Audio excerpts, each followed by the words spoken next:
Hello, my dear brothers and sisters. Warmly welcome all of you to a new episode. Before proceeding further with the story, please subscribe to the channel and press the bell icon so that you get notifications for every new video. So, let's go ahead and begin today's story. There is a colony in the area of Kotwali Dumanganj in Prayagraj called Prayagraj. Aatish's house was located in this colony. Even though there was a lockdown in the city, banks remained open for the convenience of the people. On May 14th, Aatish had to go to his bank in Katra to deposit the installment for his house. He left the house at 1:30 p.m. to deposit the installment. Afterward, Aatish returned home at 2:45 p.m. The main door of the house was closed. He opened it lightly, and when he pushed it, it opened. There was no sound coming from inside the house. When Aatish entered, calling for his mother, he screamed in shock. His father, Tulsidas Kesarwani, his mother, Karan, and his sister, Niharika, were all lying there, their bodies stained with blood. Seeing the dead bodies of 3 of his family members, Aatish started crying loudly. Hearing his cries, people from the neighborhood rushed over. When they found out that someone had slit the throats of Aatish's parents and sister, they were horrified. Aatish was in a terrible state, crying while hugging his neighbors. Apart from the 3 victims, Aatish was also concerned about his wife, Priyanka, who was nowhere to be found. When the neighbors asked Aatish about Priyanka, he told them that she had left the house at 1:30 in the afternoon. Priyanka had been in the house and lived on the upper floor. The neighbors thought she might be sleeping in her room, so they went upstairs to check on her. There, they found Priyanka's body in the bedroom. Her throat had also been slit. Everyone was stunned. The killer had shocked them all, killing anyone he found in the house. Meanwhile, someone informed the police control room about the incident. The area fell under the jurisdiction of Kotwali Dumanganj, so as soon as the Kotwali police received information about the murders of 4 people, they quickly reached the crime scene with their team and informed the higher officials of the department. The incident took place in Prayagraj, a posh colony. Due to the lockdown, the murder of 4 family members at such a place, at the same time, raised serious concerns for the police. When the police arrived at the crime scene, everyone in the colony was standing outside Aatish's house. Some people were watching from their balconies. All kinds of rumors were being discussed about the head of the house, 63-year-old Tulsidas, who sold electrical appliances from his own house. It was a big shop. The Kotwal police officer inspected the spot along with his team. There was a shop in one part of the house, and there was another entrance to the house from the other side, which meant the murderers had entered through this alternate way. They found the dead body of 63-year-old Kesarwani, the father, in the shop. His 60-year-old wife, Karan, was lying opposite the counter, and their 28-year-old daughter, Niharika, was found in another part of the house. The mother and daughter had been murdered with weapons by having their throats slit. Afterward, the police moved to the upstairs room. So, Aatish's 27-year-old wife, Priyanka's, blood-stained body was found lying there. Her throat had also been slit. All the cupboards and everything in the house were safe. The weapons had not even touched anything in the house. This meant that the purpose of the weapons was only to kill the family members. The matter was serious. After receiving the information, Ad Prem Prakash and Ig KP Singh also reached Aatish's house. The forensic team and sniffer dog were also called. There was blood in the house. It was so widespread that even the officers could not understand why the weapons did not touch anything in the house.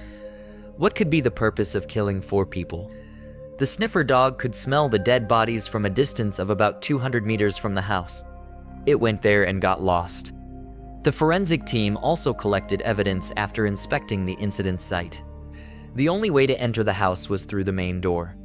When the forensic team and police officers inspected the door minutely, no evidence was found that suggested the weapons had forcefully entered the house.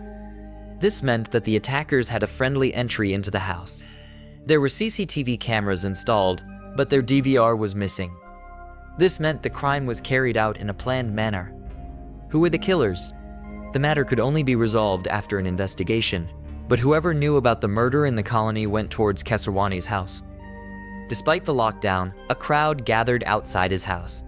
Seeing the crowd, the police officers got apprehensive.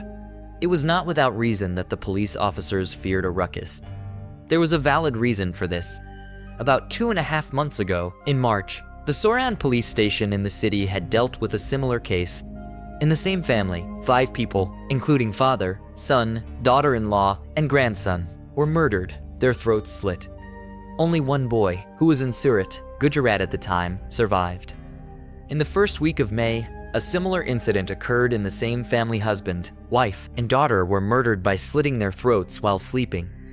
In both these incidents, no one had been exposed until now. Now, the third incident had happened in Kesarwani's family, and that is why the people were against the police. Anger was increasing. Sensing the possible anger of the crowd, SSP Satyarth Anirudh Pankaj called police forces from other districts. When the Kotwal was preparing to send the bodies for post-mortem, the SSP asked the neighbors if they had heard anyone screaming. The neighbors said they did not hear any sound, and assumed that either everyone in the house had been given sleeping pills or there were a large number of attackers who controlled the people before committing the crime. Only one member of the family, Tulsidas Kesarwani's son Aatish alias Aatish, was alive, aged 32. When the SSP interrogated Aatish, he told them that he had been living for about 1.5 years to collect the installments. He had gone to the bank in Katra, and at that time, everyone in the house was fine. When he returned home from the bank in the morning, he found the door of the house slammed, and everyone inside was bleeding. While saying this, Aatish started crying. The matter was serious, but the police officers sensed that someone with close relations to the family might be involved. After the initial inquiry, the police sent all 4 bodies for post-mortem. To solve the murder case, SSP Satyarth Pankaj deployed several police teams under the leadership of Co-Bridge Narayan Singh. The teams began trying to get to the bottom of the case from different angles. One team was scanning the phone numbers that had come in contact with the mobile phone tower in the area, while another team was reviewing CCTV footage from outside the house of Tulsidas Kesarwani. There was also a CCTV camera installed outside the deceased's house, but it was found to be faulty. Co-Bridge Narayan Singh started finding out who had visited the Kesarwani family and whether there were close relatives who had to visit. He called Aatish alias Aatish to the police station. After speaking with people, a police team discovered that Aatish, who was married, was having a love affair with another woman, which led to frequent fights at home. This information was important for the police. Co-Bridge Narayan Singh first asked Aatish whether he or his father had any enemies. Aatish denied having any grudge against anyone. After this, he was asked about relatives, friends, or family members who visited his house. Aatish wrote down all their names. After getting this information, Colorado Singh then asked Aatish about the woman with whom he was having an affair. Aatish's face turned pale, and he replied cautiously, "Sir, I was already married. How could I have done all this if I had a wife? Priyanka? Am I married? Men do not have relations with other women." Ko Singh pressed further, "But there must be something. I am not like that." Aatish responded, "When it was not like that, then what did you fight about with your wife and parents?" Ko Singh asked, "Sir, sometimes we used to talk about domestic matters." Aatish clarified, "No, it was not about domestic matters. It was about the relationship between you and that woman, which led to many fights with your parents and wife. You had even beaten me. Don't try to hide the matter. It will be better if you tell the truth, otherwise, we will have to adopt another method."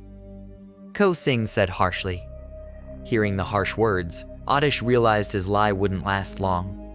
Tears welled up in his eyes, and he folded his hands in front of Ko Singh and pleaded, "Sir, please forgive me. I have made a big mistake.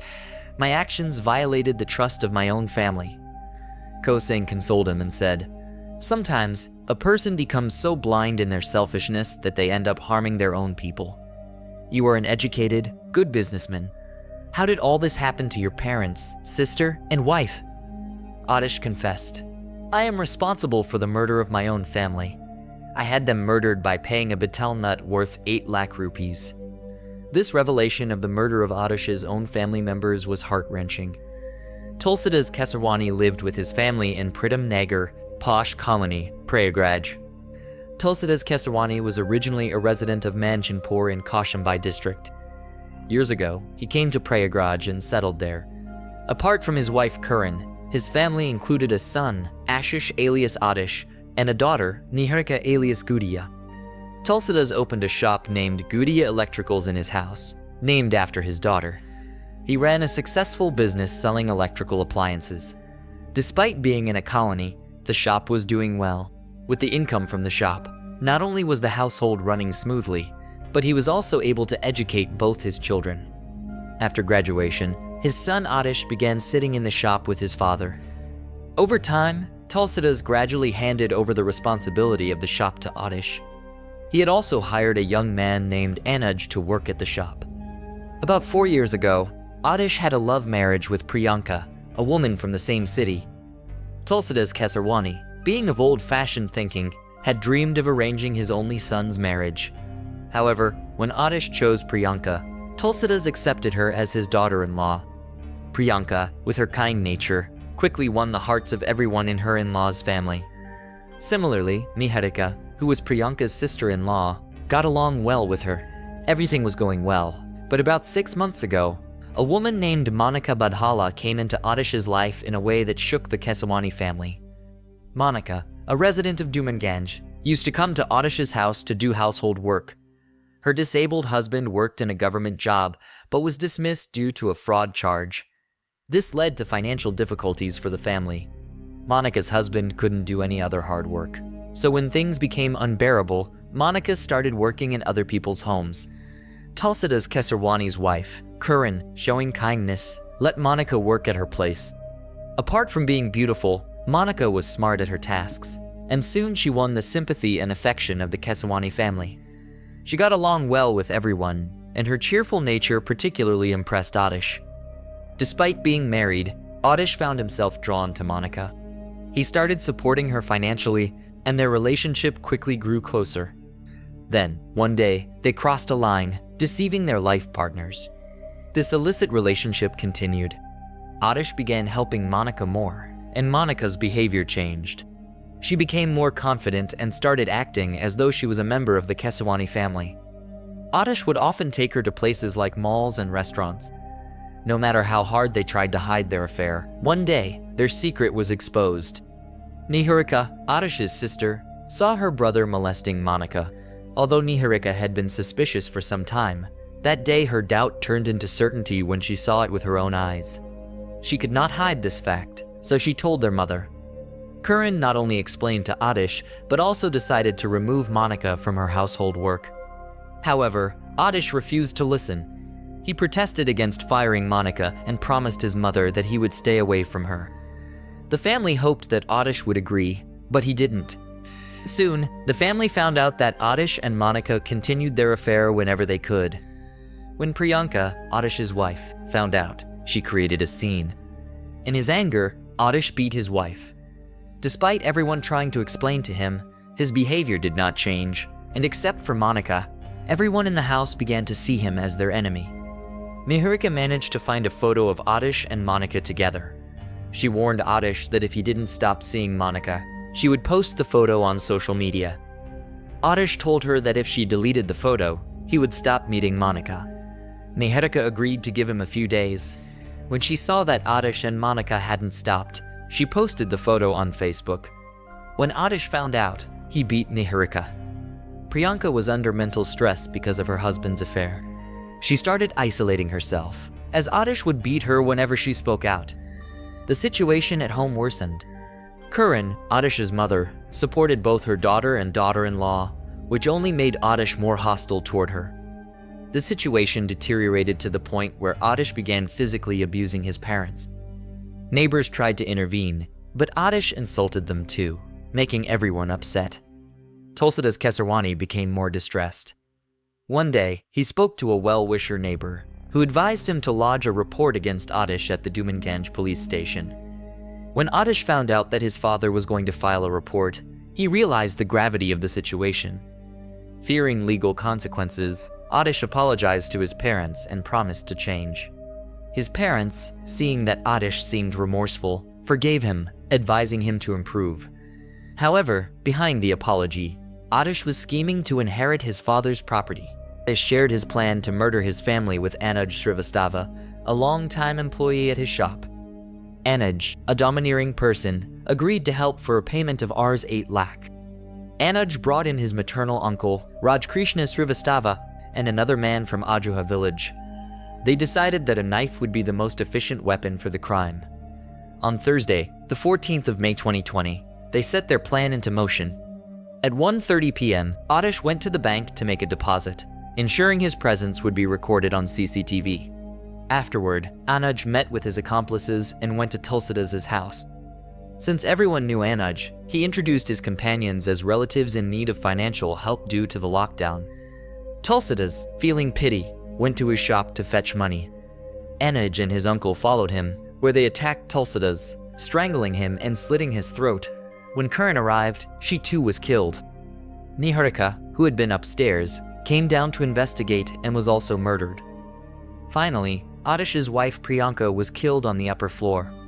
After killing 4 people, they cleaned up and left. The police, led by Co-Bridge Narayan Singh, arrested Anuj Srivastava, who confessed to the crime. Aatish was also arrested. They were both presented in court and sent to district jail. Friends, what is your opinion about this case? Please comment below and tell us which case or video you'd like to see next. Your best comment will be featured in the next video. I will see you in the next one. Thanks.